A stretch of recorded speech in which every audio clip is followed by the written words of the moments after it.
میرے عزیز ناظرین، اور حالت ایسی کہ دوسرے حج پر جانے کا قصد نہیں تھا، ارادہ نہیں تھا۔ عزیز ناظرین، اور آپ کے میں بھائی حج آپ پر جا لوگوں کے رہے سامنے ایک تھے، رخصت کر دیا، ماں اور بھائی ممبئی تک پہنچ کے جہاز سے جانے والے جو کہ ہر ایک انسان سے اعلیٰ حضرت لکھتے لگا ہوا ہے، ہیں ہر کہ ایک بے انسان قراری کے لیے اتنی اس بڑھ مسئلے گئی کہ کو رات کو سمجھنا نیند نہیں، ضروری ہے۔ چین نہیں، اس کے سکون بعد ایک نہیں، چھوٹی سی کلپ آپ کہ لوگوں کے قافلہ حرمین کی سامنے طرف رکھتا چلا ہوں۔ گیا ہے۔ عزیز ادھر ناظرین، بستر پر سوال یہ کروٹیں کیا گیا لیتے ہے رہتے تھے کہ کاش میں بھی چلا جاتا۔ سجدے میں کتنی 8 دن انگلیوں تک کا زمین پر لگنا برداشت نہ ہو فرض سکا، ہے، پھر اپنا اور سامان کتنی اٹھایا اور انگلیوں خود بھی کا ممبئی پہنچ زمین پر لگنا واجب ہے۔ اگر امام یا کوئی اور نمازی صرف انگلیوں کے سرے سے یعنی پوروں سے نماز پڑھتا رہا تو کیا اس کی نماز ہوگی یا نہیں ہوگی؟ عزیز ناظرین، تو اس مسئلے کا جواب آپ لوگ سنیے، میں آپ لوگوں کو واضح الفاظ میں اس کا جواب دے رہا ہوں۔ لاکھوں کی بھیڑ امام آج ہو بھی یا حج پر عام جانے نمازی ہو، سجدے میں دونوں پاؤں کی 10 انگلیوں میں سے کسی ایک انگلی کا پیٹ زمین پر لگنا یہ فرض ایسے ہے، عقیدہ بیان کر رہے اور ہوتے ہر حج پاؤں فرض کی ہے اللہ کی طرف تین سے۔ انگلیوں کا پیٹ حج ہو زمین جانے پر کے بعد لگنا اب مدینہ جانا واجب ضروری ہے، نہیں، اور دونوں پاؤں اب کی مدینہ جانا کوئی 10 واجب انگلیوں کا نہیں، پیٹ زمین پر اور پھر لگنا، اس پر لوگ اور یہ بھی ان کا کہتے قبلہ رو ہیں ہونا مدینہ اگر سنت ہے۔ جانا ہی ہے اگر تو کسی مسجد نے اس نبوی طرح دیکھنے سجدہ کے لیے جا کیا سکتے کہ دونوں پاؤں مسجد نبوی زمین میں سے نماز اٹھے پڑھنے کے لیے جا رہے سکتے یا ہو، پاؤں اس کا کے صرف علاوہ ظاہری شریعت میں کچھ حصہ نہیں۔ زمین پر لگا کس دل کے یا ساتھ صرف یہ انگلیوں قوم کی کہتی ہے سمجھ میں نوک نہیں آتا، زمین پر لگائی، کس ایک بھی انداز انگلی سے کا یہ اس پیٹ طرح کی زمین باتیں پر کرتے نہ ہیں، آج لگا تک سمجھ میں تو نہیں آتا۔ نماز نہیں ہوگی، اس نماز کو دوبارہ پڑھنا ضروری ہے۔ عزیز ناظرین، تو آپ لوگوں نے اس مسئلے کو سمجھ لیا ہوگا کہ کم از کم ایک انگلیوں کا 10 انگلیوں میں سے پیٹ زمین پر لگنا فرض جن ہے، لوگوں نے کہا اور مدینہ جانے کی ہر ضرورت پاؤں کی نہیں، 3 انگلیوں چلے بھی گئے تو کا جو صرف ہے مسجد پیٹ نبوی زمین پر دیکھنے کے لگنا لیے، واجب ہے، اور ایک یعنی طرف اگر بریلی کے کسی امام کی سے پوچھو، انگلیاں اس سے کم زمین پر ٹکی تو اس کی نماز نہیں ہوگی،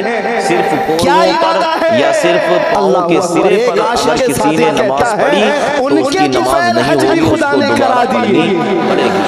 عزیز ناظرین، تو یہ ایک مسئلہ جو میں نے آپ لوگوں کے سامنے رکھا تھا، شاید کہ یہ مسئلہ آپ لوگوں کی ذہن میں آ گیا ہوگا، اور آپ سے گزارش ہے کہ اگر آپ کسی کو اس طریقے سے نماز پڑھتے ہوئے دیکھیں تو اسے سمجھائیں کہ اس طریقے سے نماز نہیں ہوگی، آج کے پاؤں کی انگلیوں کا جو پیٹ ہے وہ زمین پر لگنا چاہیے۔ پیٹ کیا ہوتا ہے؟ جو ہمارے ہاتھوں میں جو گھڑیوں سے جو ایسے نشان ہوتے ہیں، یہ اس طریقے سے زمین پر ان کا لگنا جو ہے ان والی کا اس عشق ضروری کے ہے۔ ساتھ، اس محبت کے ساتھ کوئی حج پر جائے تو اس کی حج کی قبولیت بھی ہے، اس کی حج کی قبولیت ہے۔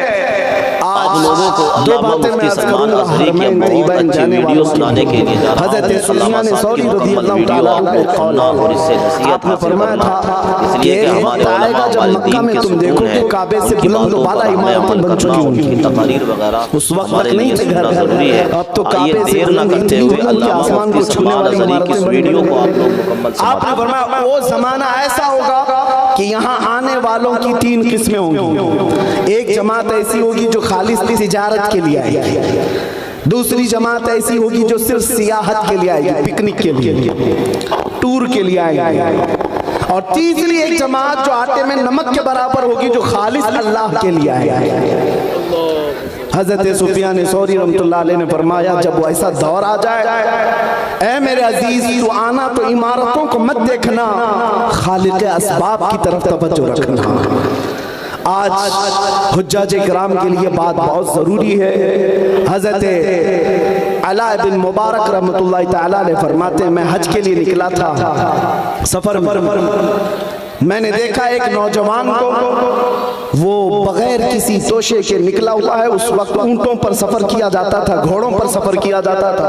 ایک نوجوان تنہا جا رہا ہے قافلے کے بغیر۔ راستے میں حضرت ابن مبارک نے اسے پکڑ کر پوچھا کہاں جا رہا ہے؟ اس نوجوان نے کہا میں حج کے لیے جا رہا ہوں خانہ کعبہ۔ تو آپ نے پوچھا کہ اس راستے میں سفر کے لیے کوئی چیز نہیں لے جا رہا ہے؟ اس نے پلٹ کر کے حضرت ابن مبارک سے کہا اگر کوئی تمہیں اپنے گھر میں دعوت کے لیے بلائے تو کیا گھر سے اپنے کھانا لے کر کے جاتے ہو؟ میں خود سے نہیں جا رہا ہوں، میں رب العالمین کی دعوت پر جا رہا ہوں، وہی میرے کھانے کا انتظام فرمائے گا۔ حالانکہ یہ توکل کا اعلیٰ درجہ ہے، ہر حاجی کو چاہیے کہ وہ اپنا زیادہ سفر لے جائے۔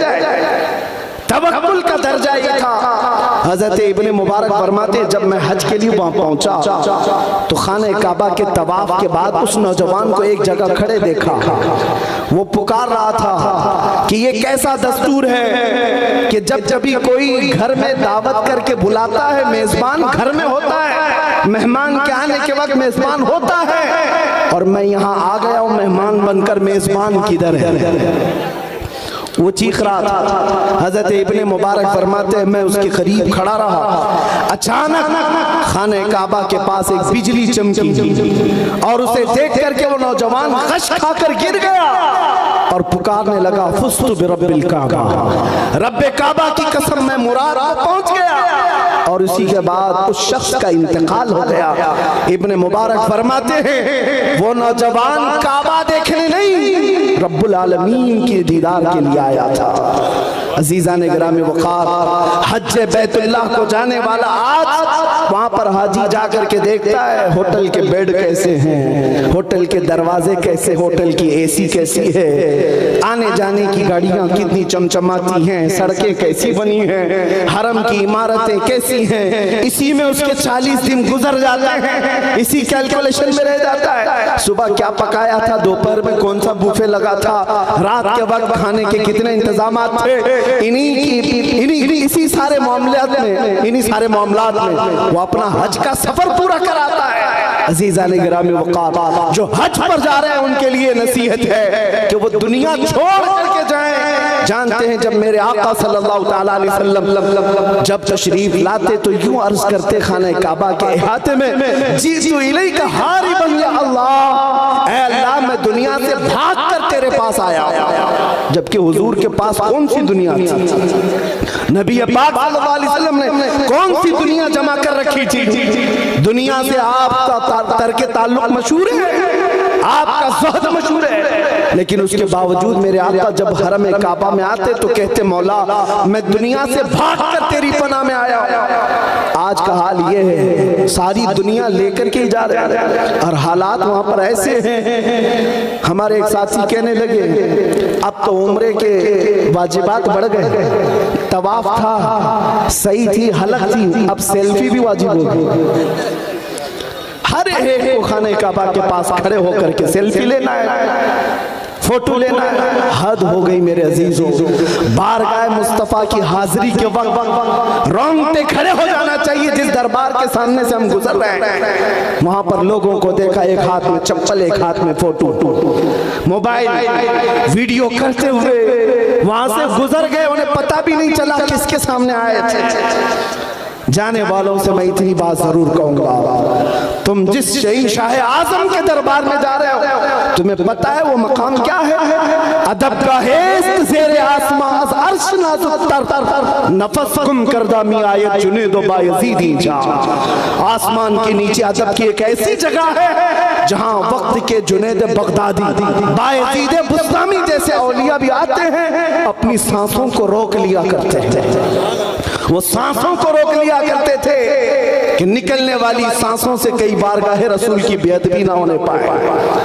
لوگوں نے آج تماشا بنا رکھا ہے، لیکن بغداد شریف میں ہم نے دیکھا، عراق میں اگرچہ وہاں پر شیعہ لوگوں کی حکومت، کربلا، کوفہ اور نجف کسی کو موبائل اندر لے جانے کی اجازت دیتی نہیں، جتنی دیر اندر بیٹھتے ہیں سکون کے ساتھ فاتحہ پڑھتے ہیں، دعائیں کرتے رہتے سارے لوگ، لیکن یہاں حالات ایسے بن گئے کہ ہر ایک شخص کو دیکھے مسجد نبوی ہو، حرم کعبہ ہو، ہر ایک اپنے موبائل میں مصروف ہے، ساری دنیا موبائل میں لے کر کے اندر گیا ہے۔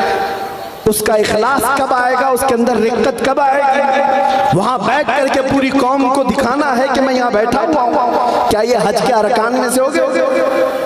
کیا یہ حج کے ارکان ہو گئے؟ عزیزان گرامی وقار، دل کی حضوری کے ساتھ اگر نہیں گیا تو پھر کچھ نہیں۔ وہاں جانے کے بعد وہ اس طرح سے جیسے مجدد دین و ملت نے فرمایا ہے، ایسا گما دے ان کی ولا میں خدا ہمیں، ڈھونڈا کریں پر اپنی خبر کو خبر نہ ہو۔ یہ کیفیت ہونی چاہیے، ڈھونڈا کریں پر اپنی خبر کو خبر نہ ہو۔ اور پھر اعلیٰ حضرت کا معاملہ یہ تھا، یاد وطن ستم کی یادشت حرم سے لائی کیوں؟ وہاں بیٹھ کر کے اپنے گھر کو یاد کرنا بھی اعلیٰ حضرت نے فرمایا یہ ستم ہے، ظلم ہے۔ مدینہ طیبہ میں بیٹھ کر کے اپنے وطن کی یاد کیوں آ گئی؟ اور پھر اسی پر اعلیٰ حضرت نے فرمایا تھا پھر کے گلی گلی تباہ ٹھوکریں سب کی کھائی کیوں، دل کو جو عقل دے خدا تیری گلی سے جائے کیا۔ عزیزان گرامی وقار حجاج کرام جو موجود ہوں گے یا جو مجمع میں بیٹھے ہوئے ہیں، یہ زیارت حرمین شریفین کی عظمت میں منعقد جلسہ ہے۔ میں دعا کرتا ہوں ہر حاضر کو مولا حج مقبول عطا کرے، زیارت حرمین مولا ہر ایک کو نصیب فرمائے، لیکن اسی ادب کے ساتھ جیسے ہمارے مشائخ نے ہمیں سکھایا ہے۔ آپ کو پتہ ہے پیر جماعت علی شاہ رحمۃ اللہ تعالیٰ علیہ پاکستان کے ایک بڑے بزرگ ہیں، غیر منقسم ہندوستان میں تھے، مدینہ طیبہ میں ان کے شاگرد علماء آج بھی موجود ہیں۔ فرماتے ہیں کہ جب بھی ان کے پاس کوئی ملاقات کے لیے جاتا، ایک بڑے مفتی صاحب ہیں، انہوں نے کہا حضرت جماعت علی شاہ صاحب رحمۃ اللہ علیہ کے پاس گیا تو انہوں نے کہا کب آئے؟ کہا کل آیا۔ مدینہ طیبہ میں حاضری ہو گئی؟ کہا ہاں۔ کہا کیا مدینہ کے درویشوں کو کھلا پلا دیا؟ کہا کہ حضور نہیں کھلا۔ کون ہے درویش؟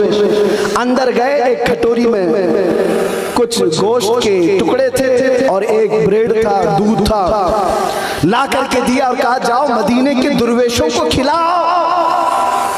یہ مفتی صاحب کہتے ہیں میں کھٹوری ہاتھ میں لیا اور وہ کھانے کی چیزیں پوچھنے لگا حضور یہ درویش ملیں گے کہاں؟ توجہ بزرگان دین کا معمول دیکھیں۔